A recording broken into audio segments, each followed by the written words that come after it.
Hey, welcome to my garage. Today we're going to be doing a little project on my BMW S1000RR. It has the original chain and sprockets and they're a little worn out. It's 26,000 K on it. So we're going to change up the front sprocket, the rear sprocket, and do the chain. I'll show you how to do it all. Stick around.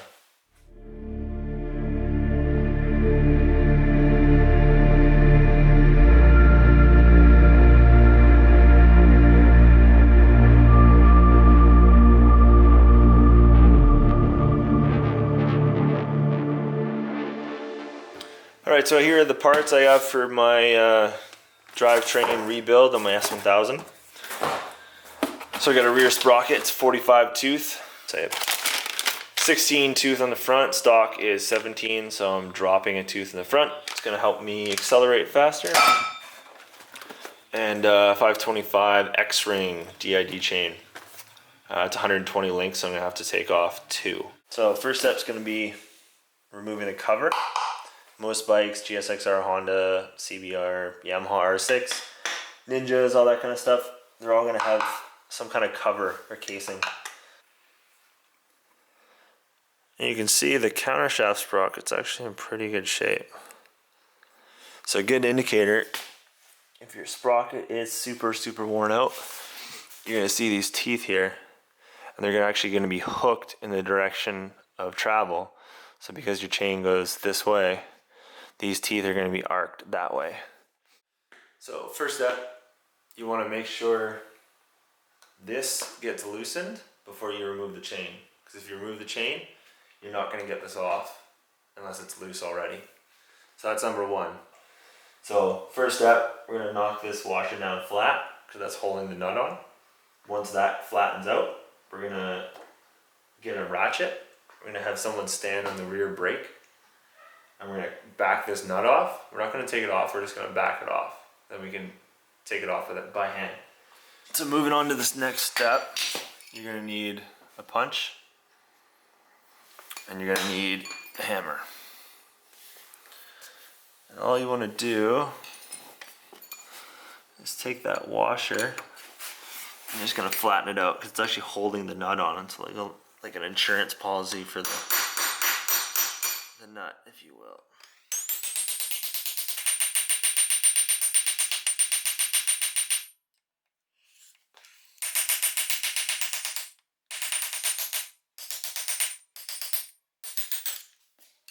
So after you've gotten the first part of the washer flattened out, spin the counter shaft around. You'll notice there's a second one. Another tip, don't flatten it completely. It can be a pain in the butt to try to get back if they're completely pushed flat against the sprocket. So leave a little bend in them. So I've got a 32mm socket and a breaker bar. So this will help give me leverage to really break this nut free. So what I'm going to do, so I'm sitting on the bike. I'm going to put the 32mm socket on. I'm going to put my foot down, trying to block the view. I'm going to put my right foot on the rear brake, and I'm going to stand on that brake pretty hard. And I'm going to rotate this counterclockwise, lefty loosey.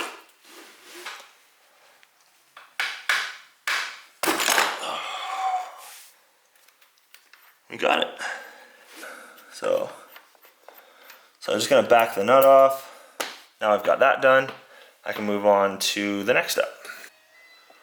Alright, so next step is take off the chain. Showed you how to take off the cover, how to remove the front sprocket, showed you the parts. Now we get to place the power tools. Alright, so these are all the things you're going to need to remove the chain. We have Motion Pro's PBR chain tool. It's around $100 online, pretty easy to find. A grinder with a grinding wheel, some hearing protection, and some goggles. And that'll keep you safe from all the sparks and the noise. Alright, so what we're going to do is we're going to grind down one of these rivet tops flat against the plate on the outside of one of the links. And that'll allow us to separate the chain and take it off the sprockets.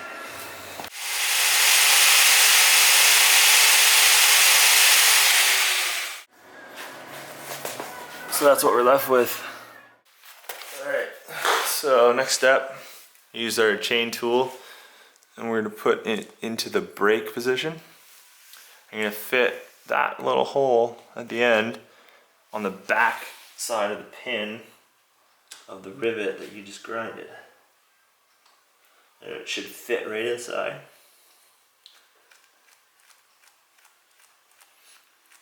And there's 2 pins on this tool. And you want to back the end pin out. Screw the big one all the way in. Match it up to where that rivet used to be. This part can become a little bit tricky, because you don't want it on the outside. Because if it's on the outside and it's catching the plate, it's actually not going to push through, because it's going to be trying to push your plate through, which is not what we need. And you're just going to turn it clockwise so that rivet starts to be pushed through.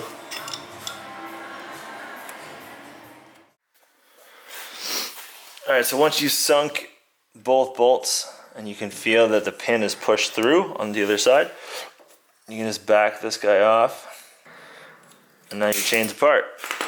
So you can just pull it all the way through.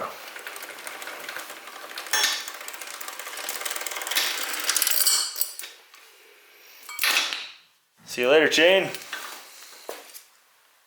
After you get the axle nut off, take your left foot and just kind of support the rear wheel. Just put your foot under it, and that axle should slide right out. So next what I'm going to do is, I've got my breaker bar and an 18mm socket. I'm going to put the sprocket cush drive into the wheel to give it something to hold on to, because otherwise it's pretty much impossible to turn. And then you just gotta kind of brace the wheel with your feet. You can turn those bolts right off.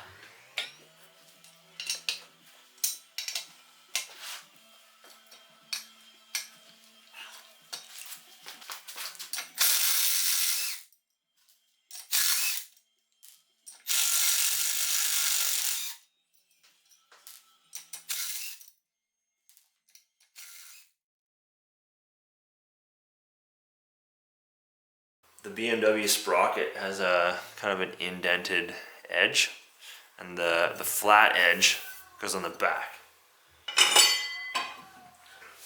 And that's it. All we're going to do is put these bolts back on, snug them up.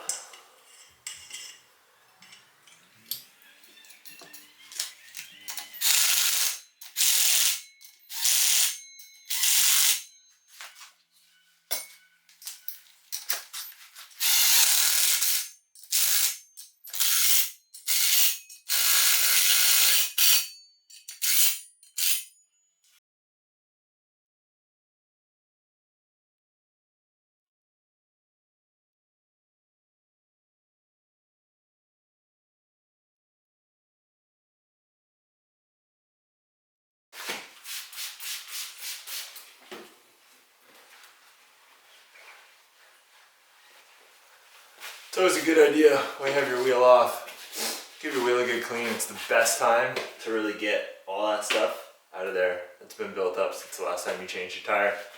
Always a good thing to do. So after you get all your fittings greased up, cleaned, I'm going to put it all back together.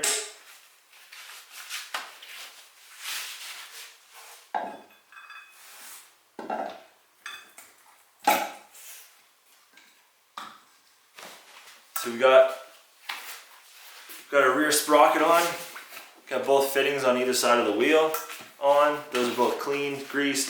Front sprocket's on. Our chain adjuster bolts are back.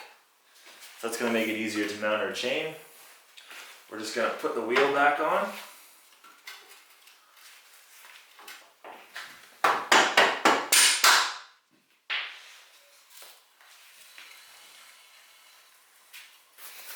Next step, we're going to take this nut fully off the counter shaft, remove the washer, And really pay attention when you're pulling the sprocket off. There's a correct orientation that it's gonna be. So you can see this side's flat and it's got the 17 on the outside. I don't know if you can see that. And on this side, it's got like a spacer.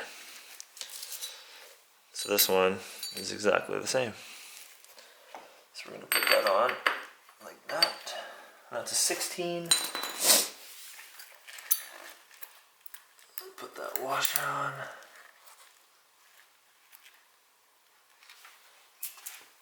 I'm gonna screw the nut back on just by hand tight for now. Okay, so we're on to sizing our chain. So like I said before, this chain here that I've got is a 120 link chain. I need 118, so I need to get rid of 2.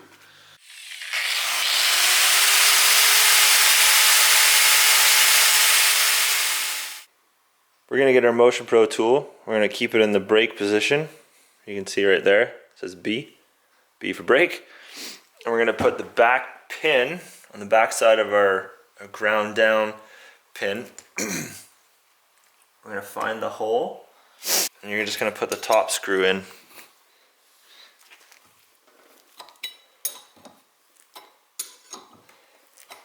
I'm just gonna push the pin all the way through the chain into the block on the other side and separate the 2 links that we need to get rid of. So we're gonna do now, we got our chain, we've counted our links, it's all right. We're gonna run the chain from the back.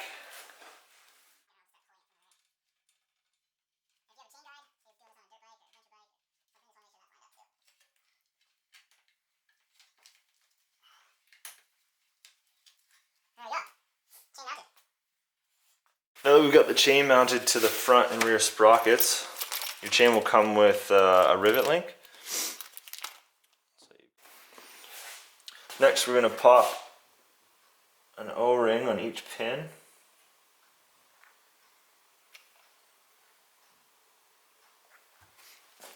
Alright, so we have our connecting link all greased up. O-rings at the back on the plate, and then grease up here. You're going to put it from the back side. You're going to push it through 2 links on your chain.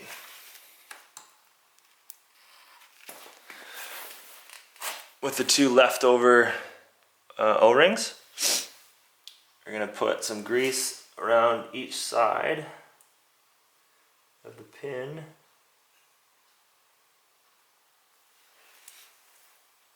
And we're going to pop these guys just on the end of the pins, like so.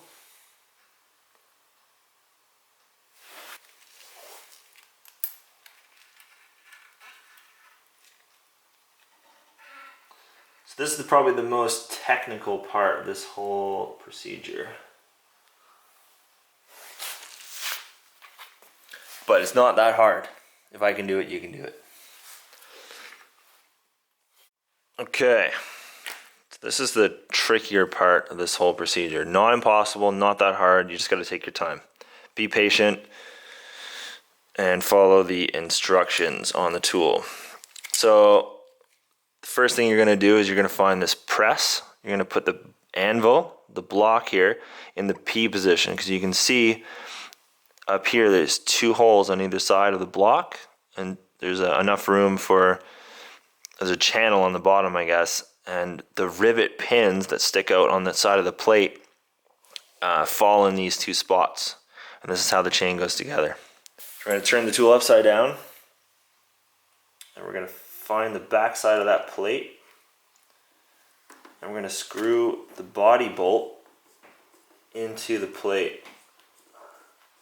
So you can see what I'm doing here. I'm screwing this big one. You want to back this one way out, so this one plays no part in this procedure here. So that little channel that you see right there, you can actually watch the little pins get pushed through. So I didn't have it lined up on the bottom, so you want to check both sides. Because if the pins aren't able to come through, not gonna work out. So before you do this, I want to mention, if you over tighten the plate and you put too much tension on this body bolt without checking, what's gonna happen is these links here, they all have to move freely for the chain to work.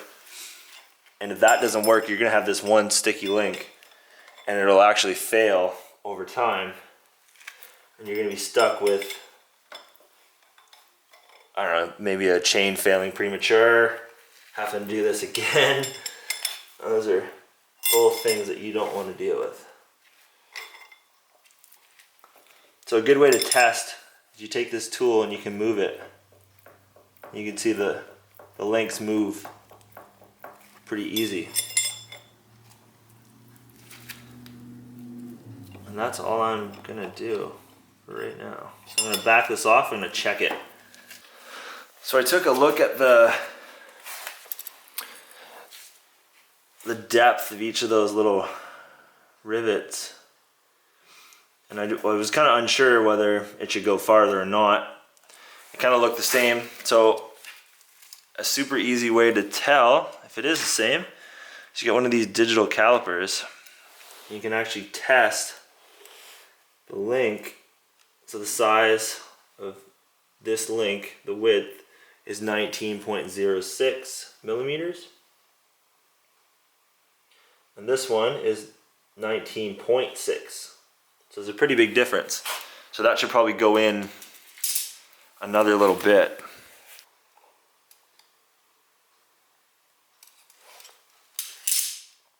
She's perfect. So this one's 19.09. These are 19.06. I'm happy with that. So a good test, if you're not sure if you've over tightened your rivet link, is you can see that it moves freely, just like the rest of them. Doesn't bunch up, comes right back to where it wants to be. Actually, yeah, that one's good. So now that the side plate is pressed on, third part of this whole chain install procedure is, so we're gonna take our tool, we're gonna put it in the rivet. So there's an R on the block, you wanna match it up with rivet. That's written right there.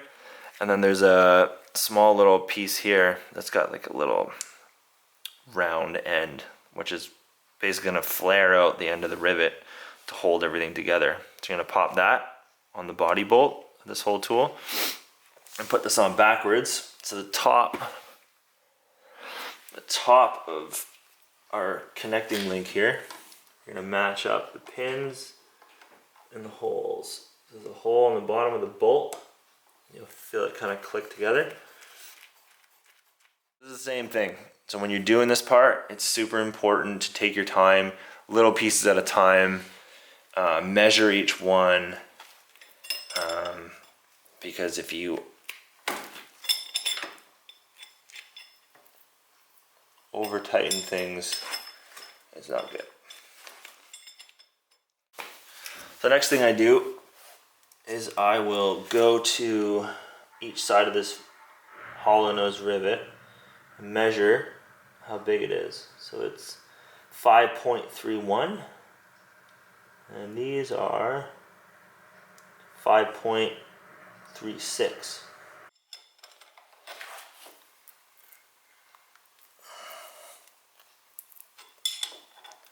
So give it a quarter of a turn.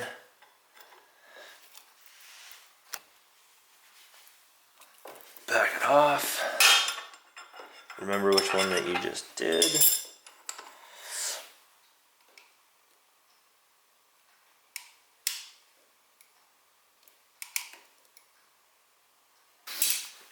Okay, I'm pretty good with the size of both of the rivets. They're about the same size and they're pretty damn close to the factory ones. So we're gonna move on to tightening the front sprocket nut. Now we got our rear axle tightened up, chains on, rear sprockets on, wheels on, all that kind of stuff. We're gonna get our 32 mil deep socket and we're gonna put this front sprocket on. So for this, you kind of either need a partner to help you, or you gotta sit on the bike yourself. That's a lot of strength. So now we're just gonna bend the tabs up on the washer on both sides. It's gonna pinch that nut in case it ever does back off. It's not going anywhere.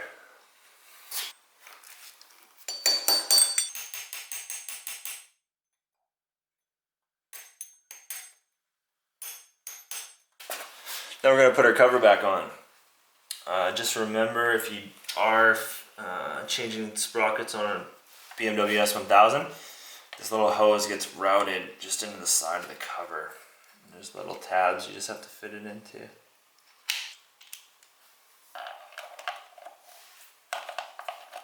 Since we're pretty much ready, we're gonna put back any bolts that we took out. My dog wouldn't stop whining outside the door, so he's coming to hang out too. Hey Jack. Hey Jack. Do you like the garage? You have a paw? Yeah. Okay, that's a wrap. Project is complete. New drivetrain's on the bike. Everything feels good. Nothing else left to do but take it for a ride. Thanks for watching my channel. Hope it helped you put a new drivetrain on your bike. If you have any questions, comment below. Check out my channel. There'll be more videos coming. See you guys next time.